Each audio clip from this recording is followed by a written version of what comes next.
Okay, so I'm not going to talk about anything crazy complicated like the previous people. This is the opposite. It's sort of a deep dive on just trying to do this one little effect and like kind of the approach that I took to do it. So let's see. Oh, there we go. So who am I? My name's Charlie Chapman. I'm a newly minted iOS developer. Last year was when I really became one. I was kind of in the web Microsoft stack for a long time before that.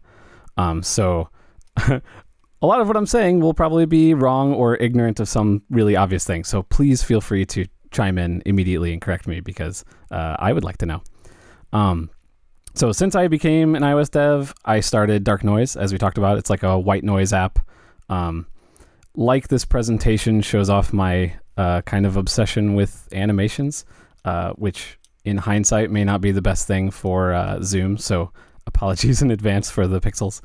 And then earlier this year, I started a podcast called Launched, where I like interview other iOS developers. I've had a couple kind of, at least to me, big people on there. So if you're interested in launching indie apps or anything like that, you might want to check that out. So what I'm going to talk about today is kind of replicating these like parallax effects that take advantage of the accelerometers in our iPhones. This is mostly just spurred by the app Originate, which just came out. If you're familiar with Shihab Mahbub, who comes out with approximately one app a week somehow, he just came out with an app where you can literally draw, with PencilKit, and then each layer is actually on its own 3D plane. And so whenever you sort of move your phone around, you get this cool 3D effect. And so I just kind of started playing around with that and thought maybe, given my long-windedness, I could fit that into a 10-minute talk.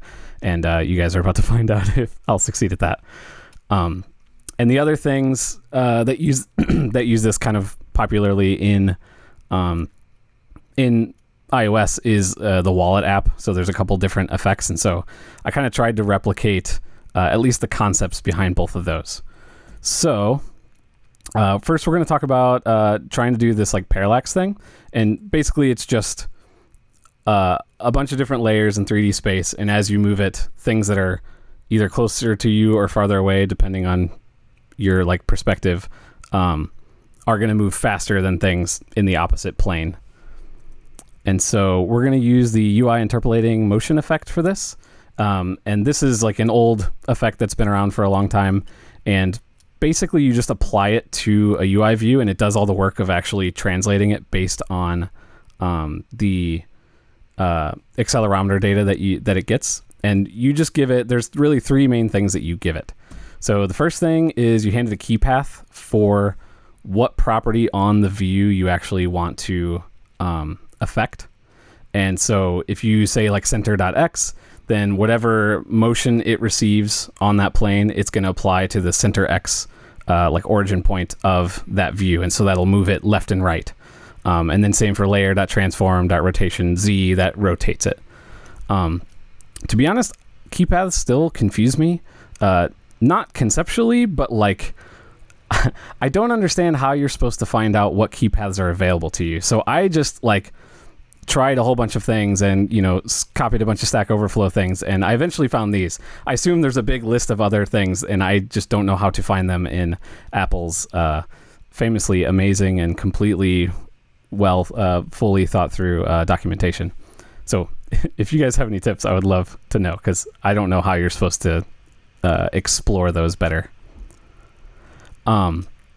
So the next thing that you're going to hand it is a type. So this is just, do you want the data coming from tilts along the vertical axis or tilts along the horizontal axis?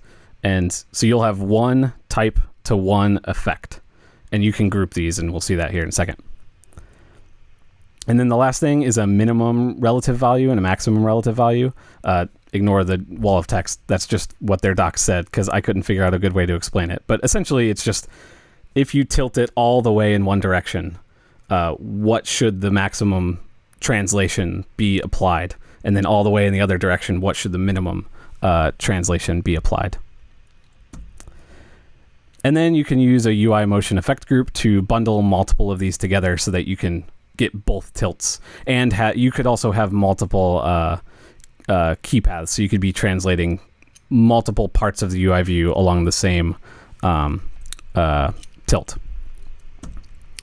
So the first thing, and I made like a sample app, and I was all proud of myself because it was nicely laid out and I had a path that I could do this presentation in. And then I realized it would be impossible for you guys to actually see how this worked, because it's really hard to show a parallax effect if you're like mirroring it on your screen and holding it up to the webcam. I don't think would be very well. So I just recorded a bunch of versions of this, which honestly will help me stay somewhat close to the time frame here. So for this one, I'm just going to put a single dot on the screen and move it left and right based on if you tilt left and right, and then move it up and down based on if you tilt up and down. And so hopefully you can see my mouse. You can see here we have one interpolating motion effect. The key path is center X, and we're using the horizontal axis to drive that. So if you go to the left, it's going to move it to the left, and vice versa. And then the exact same thing for center Y and the vertical axis. And then the amount is just how far it'll actually go. So if you make that a higher number, it moves farther. And then we use a UI motion effect group to bundle those two together. And then you just apply that to the view itself. And then that's it. The framework handles everything else for you. So to see that in action, hopefully you can see that over the stream okay. If we go up and down, moves around, left and right, moves left and right, and then you can do all of them at the same time. So pretty straightforward. And it seems to be performant, and it's not like, a crazy effect that's killing your battery or anything. So if you want to take it a little further, because that's kind of boring, you can do a whole bunch of dots. So code-wise, this is exactly the same as before. The only difference is wrapped it in a function, and then outside of this, I'm just randomizing all the values and creating a whole bunch of dots, and then just spitting them all to the screen. And so with this, you can see that you can get something way more interesting, because things that have a stronger amount value are going to move way farther. So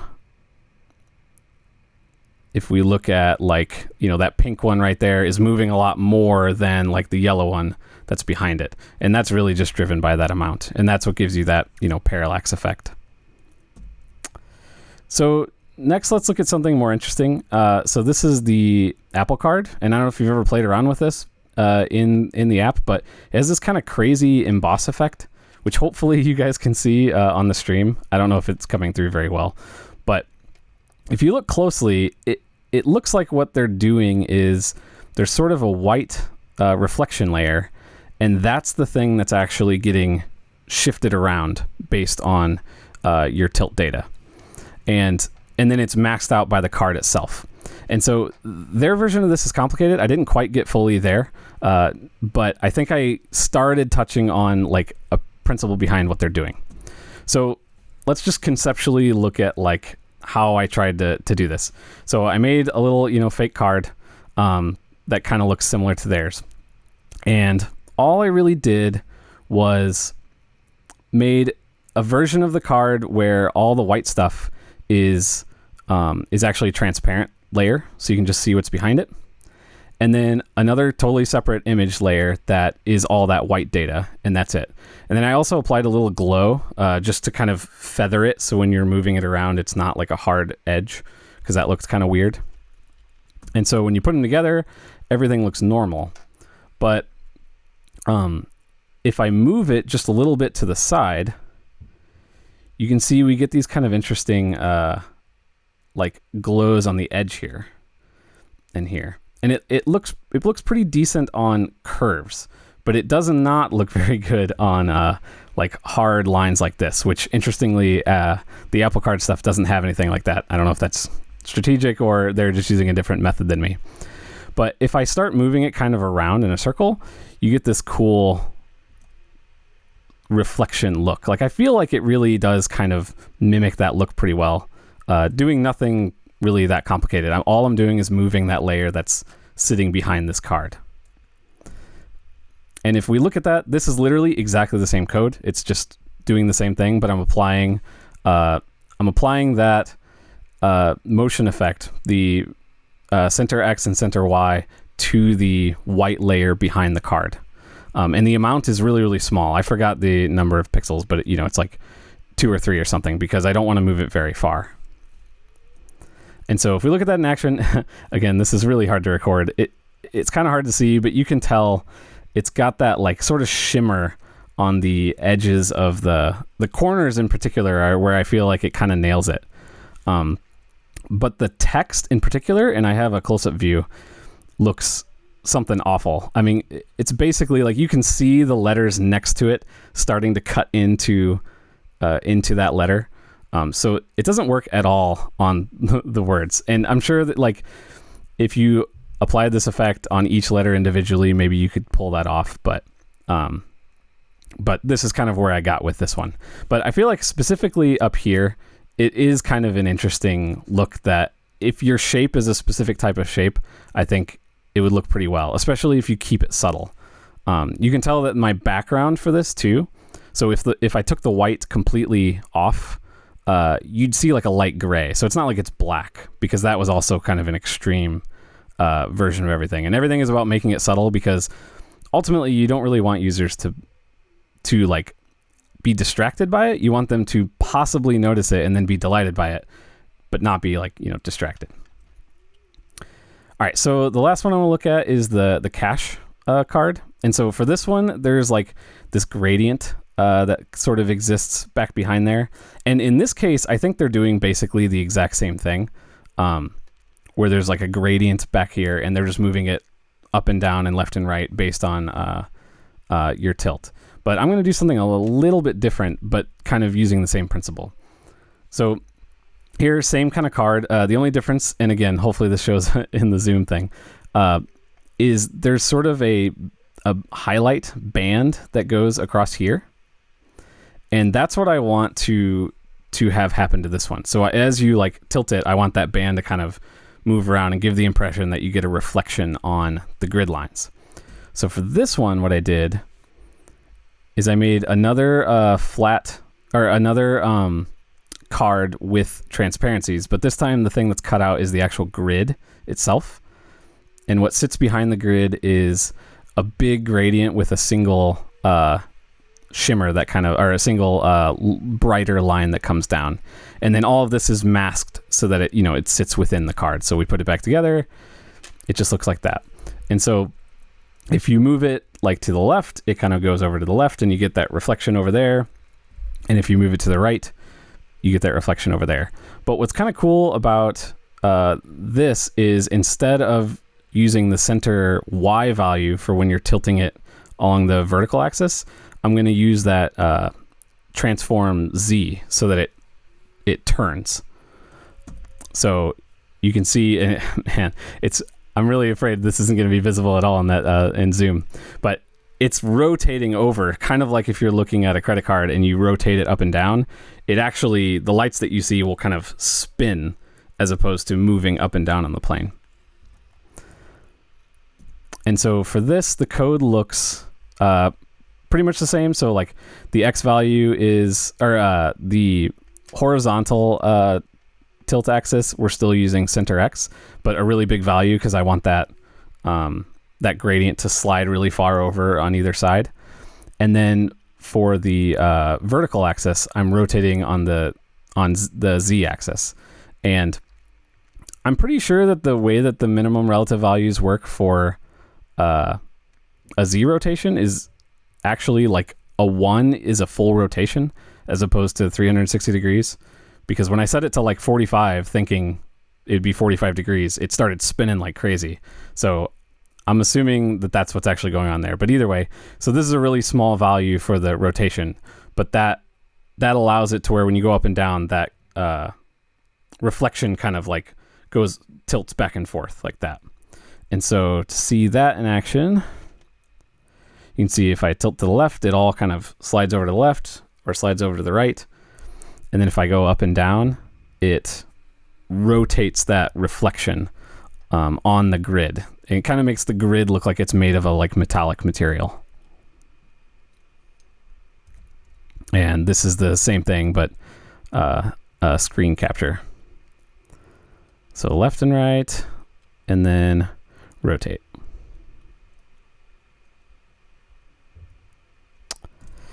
And that's all I got. Feel free to ask any questions or, whatever.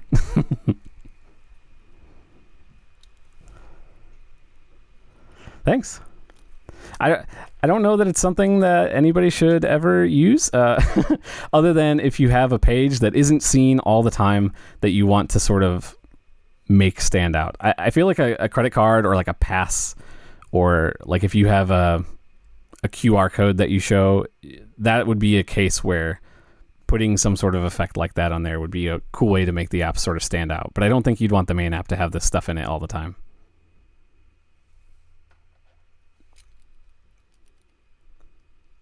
I was making it to distract myself from the CloudKit work that I needed to do. And then I made the mistake of posting it to Twitter, and now everybody's asking for it. So it's going to end up in there as like an Easter egg or something somehow.